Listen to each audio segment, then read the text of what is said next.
Olá, amigos da Avante, tudo bem? Vamos falar hoje sobre o 13º salário, ou como a legislação chama, a gratificação natalina. O 13º salário ele está previsto na Constituição Federal, artigo 7º, inciso 8, então é um direito garantido pela Constituição, direito trabalhista garantido pela Constituição, e também está previsto na Lei 4.090 de 62, e no decreto 57.155 de 65. Então, toda a base legal do 13º está dentro desses três instrumentos que eu citei. Então, tudo que eu falar aqui está dentro desses três instrumentos.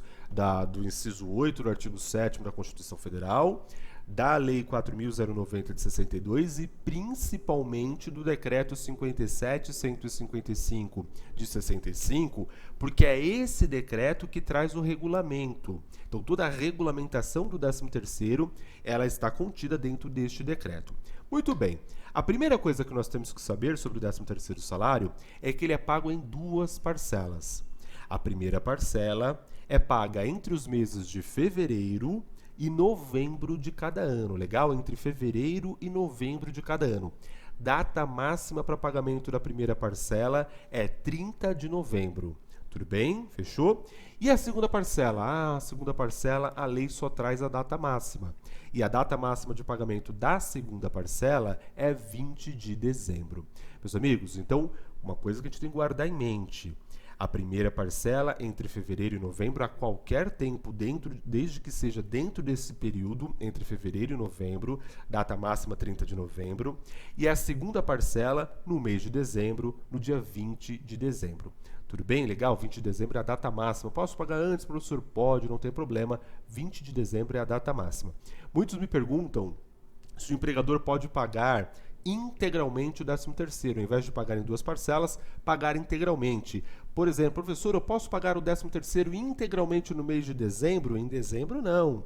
Por que não pode em dezembro? Porque a primeira parcela tem que ser paga para o trabalhador, tem que ser quitada ao trabalhador no máximo até 30 de novembro, tudo bem? Então eu não posso pagar o 13º integralmente em dezembro, porque a primeira parcela, no máximo, eu tenho que pagar ao trabalhador até o dia 30 de novembro.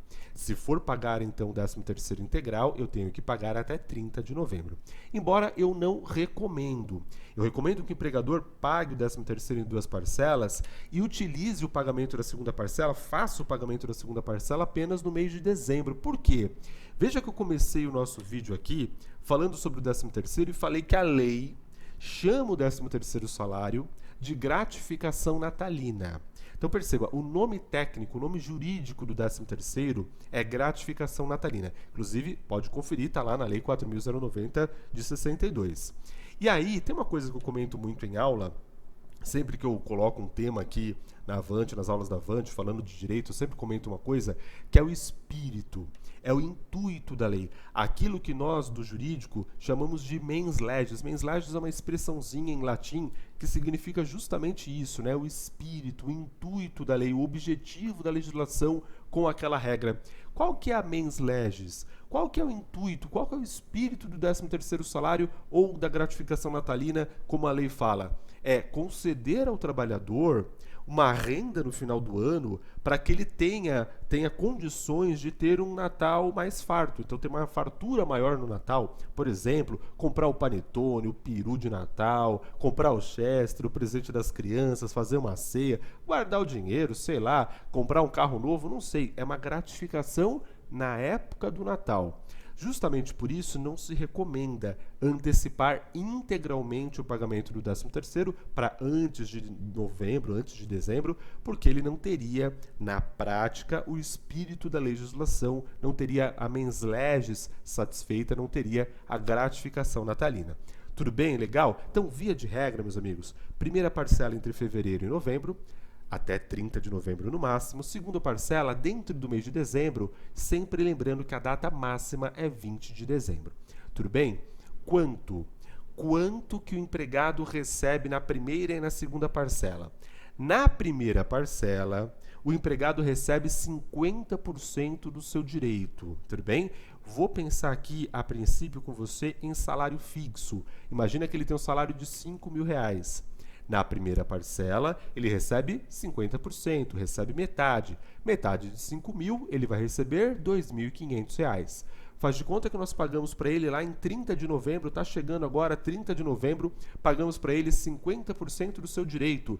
Se ele tem direito a 5 mil, se o salário dele é 5 mil reais, vai ter direito a R$ 2.500. Legal? E na segunda parcela, muita gente fala assim, professor, na segunda parcela ele recebe os outros 50%. Não, não é bem assim. Na segunda parcela, ele recebe 100% do direito. Tudo bem aqui? Na segunda parcela, ele recebe 100% do direito. Como assim, Rafael? Simples.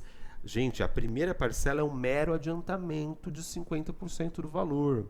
Na segunda parcela, no meu exemplo, eu vou pagar para ele R$ 5 mil de 13º. Vou descontar os 2.500 que já paguei para ele de adiantamento, primeira parcela, tudo bem? E vou descontar os encargos, INSS e imposto de renda, sobre 100% do seu direito. Acompanhe comigo no exemplo. Então veja, imagina que isso aqui é um recibo de segunda parcela do 13º. 13º salário, valor? R$ 5 mil. Primeira parcela recebida.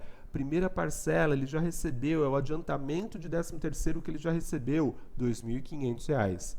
Este INSS que você está vendo calculado aí, R$ 558,93.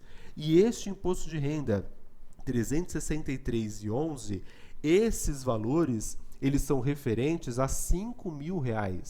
Ou seja, eu tributei 100% do direito. Portanto, o valor líquido da segunda parcela vai ser menor do que a primeira, justamente porque na segunda nós tivemos aí a dedução dos encargos, tudo bem? INSS e também imposto de renda. Não é correto dizer que na primeira eu pago 50 e na segunda 50, porque se eu disser isso, eu estou dizendo que eu só tributo a segunda parcela e é mentira. Eu tributo 100% do direito na ocasião do pagamento da segunda parcela, legal? Por isso que na segunda eu pago 5 mil, desconto metade do direito dele, no nosso exemplo descontei 2.500, que foi o adiantamento que eu já paguei, adiantamento esse, reforço, líquido, não tem retenção nem de INSS nem imposto de renda, porque esses encargos são descontados sobre o valor total que ele tem direito no momento do pagamento da segunda parcela. Tudo bem? Uma coisa importante que a gente tem que saber também, já que estou falando aqui em encargos, sobre o fundo de garantia. Já o fundo de garantia é diferente do INSS e do imposto de renda. INSS e imposto de renda você viu, né? Só vou reter do empregado no momento do pagamento da segunda parcela. O fundo de garantia, ele é recolhido junto com a competência que eu efetuei o pagamento de cada parcela. Ih, Rafael, como é que é isso? Simples. Paguei a primeira parcela em novembro, não foi isso? 8% de 2.500, no meu exemplo, vou recolher junto com a competência do mês de novembro, junto com o fundo de garantia do mês de novembro. Já os outros 2.500 com 2.500 para formar os 5 mil, vou recolher o fundo de garantia, vou depositar o fundo de garantia, 8% sobre esses outros 2.500, na ocasião do pagamento da segunda parcela, portanto em dezembro, junto com o fundo de garantia da competência dezembro. Legal? Quero voltar ainda na questão das parcelas, primeira e segunda, porque você viu que a primeira ela pode ser paga entre fevereiro e novembro. Quem decide quando vai ser paga a primeira parcela é o empregador. O empregador, conforme a sua estratégia de fluxo de caixa, que vai definir se para ele é melhor pagar ao longo do ano ou se é melhor pagar todos os empregados de uma única vez, lá em 30 de novembro. Ele não precisa pagar a primeira parcela para todos os empregados na mesma data. Ele de repente pode fazer parte dos empregados em março, parte em abril, fazer uma agenda, um escalonamento, alguma coisa de forma estratégica que atenda o seu caixa. Eu tenho clientes, por exemplo, que no dia 30 de junho pagam o 13º salário, a primeira parcela, obviamente, para todos os empregados. Aí eles zeram o passivo trabalhista do primeiro semestre em relação ao 13º. Já tem outros clientes que no mês de aniversário do trabalhador efetuam o pagamento da primeira parcela do 13º. É mais ou menos assim, ó, está fazendo aniversário, toma aqui, né, o pagamento da sua primeira parcela, como se fosse um prêmio, nada mais é que o adiantamento de um direito que o empregado já tem garantido. Outros clientes meus fazem o pagamento da primeira parcela no mês de aniversário do empregado na empresa e assim sucessivamente. Aí você fala, ih, Rafael, e se eu paguei para ele em fevereiro metade do valor que ele tem direito, no exemplo aí R$ 2.500, e lá em abril, maio ele foi demitido? Aí você abate isso da rescisão sem qualquer problema. Tudo bem? Lembra sempre só, fazendo um comentário extra, 13º aqui, que a rescisão, se der negativa, tem que ser zerada. Tudo bem? Rescisão, se der negativa, tem que ser zerada. O empregado nunca pode colocar a mão no bolso e devolver dinheiro para a empresa, até por força do entendimento do artigo 2º da CLT, que fala que o risco do negócio é do empregador. O empregador é aquele que assume o risco da atividade econômica. Está lá no artigo 2º da nossa CLT. Fecho parênteses aqui nessa explicação extra 13º. Meus amigos, sendo assim, olha só, eu, empregador, posso pagar em junho, em julho, em agosto, em setembro, no máximo até 30 de novembro a primeira parcela. Agora, veja só, imagina que o mês de janeiro ele não está dentro dessa minha escala, porque eu falei que a primeira parcela é entre fevereiro e novembro de cada ano. Mês de janeiro não pode. E para que foi feito o mês de janeiro na legislação do 13º? Mês de janeiro, para a legislação do 13º, é o mês que, se o empregado fizer uma carta, uma solicitação, pedindo para que o 13º, primeira parcela do 13º, seja pago junto com as suas férias, fez a carta, o empregado fez a carta no mês de janeiro e entregou essa carta para o empregador, meus amigos, a empresa é obrigada a pagar a primeira parcela do 13º junto com as férias do empregado. Tudo bem? Vou repetir para isso aqui ficar bem tranquilo, bem entendido, bem claro. Se o empregado fizer uma carta solicitando ao empregador o pagamento da primeira parcela do 13º na ocasião de suas férias, e óbvio, desde que essas férias sejam pagas entre fevereiro e novembro, é direito do empregado, portanto a empresa é obrigada a pagar a primeira parcela do 13º junto com as férias do empregado. Professor, a empresa é obrigada? Sim, desde que o empregado faça essa carta em janeiro. E meu empregado não fez a carta em janeiro. Ele fez em fevereiro, março, abril, fez em outro mês do ano, fora do prazo. E aí, como é que fica, professor? Neste caso, a empresa já não é mais obrigada a fazer o pagamento da primeira parcela junto com as férias. Neste caso, é por liberalidade do empregador. Aí o empregador pode concordar e efetuar, de fato, a primeira parcela junto com as férias, ou simplesmente discordar e falar, olha, empregado, já passou o seu prazo. Para que eu, empregador, fosse obrigado a efetuar esse pagamento junto com as férias, esse pedido deveria ser feito em janeiro. Como não foi feito, eu não vou efetuar junto com as férias. Tudo bem? Legal? Um outro detalhe que a gente tem que entender. Diz a legislação que o 13º ele é pago com base na remuneração do mês de dezembro do trabalhador. Tudo bem? Como é que é? O 13º é pago com base na remuneração do mês de dezembro do trabalhador. Sendo assim, gente, imagina, estou ainda pensando em um trabalhador que trabalhou o ano inteiro, tá? Daqui a pouco eu dou um exemplo sobre um trabalhador que entrou no meio do ano, alguma coisa assim. Imagina que ele trabalhou o ano inteiro, só que lá no começo do ano, quando iniciou 2020, ele tinha um salário de R$ 4.000. E só passou para os R$ 5.000, seguindo ainda o exemplo que eu estava fazendo no comecinho do vídeo, só passou para R$ 5.000 no mês de julho. E aí, quando chegar o 13º salário, quanto que ele vai receber? Tem que fazer uma média? Não. Não por quê? Porque é sempre com base na remuneração do mês de dezembro, no salário do mês de dezembro. Então, se em dezembro ele recebe R$ 5.000, o direito dele é de R$ 5.000. Veja que estou falando aqui em reajuste salarial. Ganhava 4.000, passou a ganhar 5.000. O 13º é com base neste último salário do ano. Legal aqui? É diferente de eu falar para você sobre remuneração variável. Por exemplo, o empregado que recebe horas extras, adicional noturno, comissões, insalubridade, periculosidade, verbas de natureza salarial variáveis ao longo do ano. Nesse caso, aí sim, eu tenho que fazer uma média. Faz uma média desses valores recebidos pelo empregado e incorpora no pagamento do 13º dele. Tudo bem? Como é que é? Faz uma média dos valores recebidos, e incorpora no pagamento do 13º dele.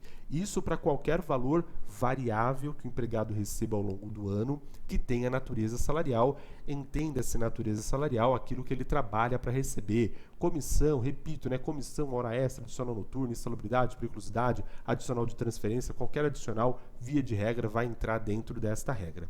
Legal? Só um comentário ainda sobre média, sobre remuneração variável.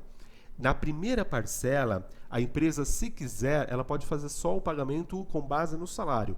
Meu exemplo, metade do salário lá, 2.500. E na segunda parcela, ela apura a média do ano e faz o pagamento ali, também englobando a média. Quaisquer diferenças relacionadas ao mês de dezembro, então quaisquer diferenças, né, relacionadas ao mês de dezembro, paguei 13º no dia 20 de dezembro, não tinha fechado a folha ainda, não sei quanto ele receberia de comissão, de horas extras. Essa diferença relacionada ao AVO de dezembro, ela pode ser paga até o dia 10 de janeiro do ano seguinte, legal? Isso está na própria legislação do 13º. Mais sobre esse assunto de 13º e mais também, principalmente em relação a cálculo de média, nós tratamos aqui na Avante no curso de cálculos avançados de DP, que está dentro da grade de formação em analista de DP. É uma grade que tem 3 módulos, mais o E-Social, que é um módulo apartado, é um módulo online, mas são 3 módulos que você pode fazer de forma presencial ou de forma online, e aí nós falamos tudo, absolutamente tudo, sobre a área de departamento pessoal, para você se especializar de verdade dentro da área de DP. Bom, para finalizar aqui a nossa conversa, vamos falar sobre o 13º proporcional. 13º proporcional, professor, o que é isso? Quando o empregado entra ao longo do ano, gente. Então, o empregado que foi admitido, por exemplo, em abril, em maio, em junho, em julho, ao longo do ano, como é que fica o pagamento do 13º dele? É bom deixar claro que, neste vídeo, eu estou conversando com você em relação a aspectos gerais do 13º salário. Se você quiser saber especificamente sobre os impactos da suspensão do contrato ou da redução da jornada e do salário, medidas aí da Lei 14.020 de 2020, antiga MP 936, aí nós temos um vídeo específico aqui no canal do Avante, onde nós falamos sobre os impactos da suspensão e da redução. Caso você tenha interesse neste assunto específico, vou deixar o link aqui na descrição do vídeo, lá eu comento sobre os impactos, tanto na suspensão como na redução. Então vamos lá, para fechar, eu falava do 13º salário proporcional. Eu vou pagar para o empregado todos os meses que ele tiver trabalhado pelo menos 15 dias dentro do mês. Legal? Então, todo mês que ele tiver trabalhado pelo menos 15 dias dentro do mês civil mesmo, aqui em janeiro, fevereiro, março, pelo menos 15 dias dentro do mês, eu vou pagar para ele o AVO daquele mês. Legal? Então, exemplo. Imagina que o nosso empregado entrou no dia 11 de abril e vai trabalhar até dezembro. Quantos 12avos de 13º ele vai ter até o final do ano? Primeira coisa, entrou em abril, entrou no dia 11. Conta dia 11 porque 11 é o dia da admissão dele. Do dia 11 ao dia 30 de abril tem 20 dias. Lembra que se ele trabalhar pelo menos 15, ele ganha um mês. Portanto, ganha abril. Vai ganhar abril, maio, junho, julho, agosto, setembro, outubro, novembro, dezembro. Vai receber 9 12avos. 9 de um total de 12. Pense no 13º, eu costumo fazer uma analogia com uma pizza. Só que uma pizza de 12 pedaços. O empregado vai ter direito a cada pedaço que ele tiver trabalhado pelo menos 15 dias. Não trabalhou pelo menos 15 dias, não tem direito àquele pedaço. E aqui eu não estou falando de dias efetivamente trabalhados, tá? São dias trabalhados corridos, ou seja, como assim, professor? Dias recebidos de salário. O empregado que entrou no dia 11 de abril, até o dia 30, eu estou contando 20 dias. Por quê? Porque quando eu pago o empregado, eu pago os dias que ele efetivamente trabalha e os dias que ele não trabalha, porque nós sabemos que existe o DSR, o Descanso Semanal Remunerado. Tudo bem? Um outro exemplo. Imagina que o nosso empregado foi admitido no dia 17 de julho, 17/7, trabalhando até dezembro. Quantos 12avos ele vai ter direito? Pensa comigo, conta dia 17, hein? Porque 17 ele foi admitido, 17 ele trabalhou. 17, 18, 19, 20, 21, 22, 23, 24, 25, 26, 27, 28, 29, 30, 31, porque julho vai até 31. Portanto, ele trabalhou exatamente 15 dias. Eu vou pagar para ele exatamente 15 dias de salário no mês de julho. Neste caso, vai receber julho, agosto, setembro, outubro, novembro, dezembro. Vai receber 6 dozeavos. Perceba que se ele fosse admitido em 17 de junho, 17/6, aí ele não trabalharia 15 dias, ele trabalharia apenas 14 dias, porque junho só tem 30. Neste caso, eu não contaria junho, contaria de julho para frente. Tudo bem? Legal? Ó, mesma coisa. Professor, meu empregado faltou no mês, de forma a sobrar menos do que 15 dias de trabalho. Não vai ter direito àquele mês para o 13º, o avo daquele mês para o 13º. Outra coisa, professor, meu empregado foi afastado para o INSS, auxílio-doença acidentário. E aí como é que fica? Lembra que os 15 primeiros dias são de responsabilidade do empregador. A partir do 16º dia, fica por conta da Previdência, ele é afastado lá para a Previdência Social. Muito bem, excelente. Se dentro desse mês ele recebeu menos do que 15 dias do empregador, neste caso também eu não vou contar aquele avo. Tem até previsão expressa aí na Instrução Normativa 77/2015, que é uma instrução da própria Previdência Social, mas essa instrução, essa parte da instrução, a IN 77/2015, ela traz uma série de orientações sobre diversos aspectos da Previdência. Essa partezinha, esse artigozinho aí específico sobre o 13º, é óbvio feito com base na própria legislação específica do 13º. Perceba que aqueles 15 primeiros dias de afastamento, esses 15 dias são por conta do empregador. Conta como tempo trabalhado, tudo bem? A partir do 16º, se for para a Previdência, um exemplozinho bobo, quer ver? O empregado no dia, pegar dia 11 de novo, dia 11 de junho, trouxe um atestado para a empresa de 40 dias. Os 15 primeiros dias a empresa paga. Portanto, de 11 a 25 de junho, a empresa paga. E a partir do dia 26 de junho, o empregado vai ser encaminhado para a Previdência Social, vai ser afastado. E aí, professor, como é que fica? Junho ele recebe, gente. Porque ele só vai estar afastado para a Previdência 26, 27, 28, 29 e 30. Só 5 dias dentro de junho. Os outros dias, de 1 a 10, ele trabalhou. E de 11 a 25, esses 15 primeiros dias de afastamento são por conta do empregador. Beleza? Tudo bem? Então, caso você tenha gostado do tema, caso você tenha gostado aí do conteúdo, não deixa de dar o like no vídeo, compartilha esse vídeo também, coloca lá no grupo de WhatsApp que você tenha, de outros profissionais da área, de um curso que você fez, da faculdade, compartilha, porque nós estamos agora no mês de novembro, e agora justamente é o momento do pagamento da primeira parcela, e está chegando dezembro aí, o momento do pagamento da segunda parcela do 13º, é uma informação útil, informação embasada, informação de qualidade, para todos os profissionais que atuam dentro da área do DP, dentro da área do RH. Legal? Te vejo no próximo vídeo então. Até mais. Obrigado. Tchau, tchau.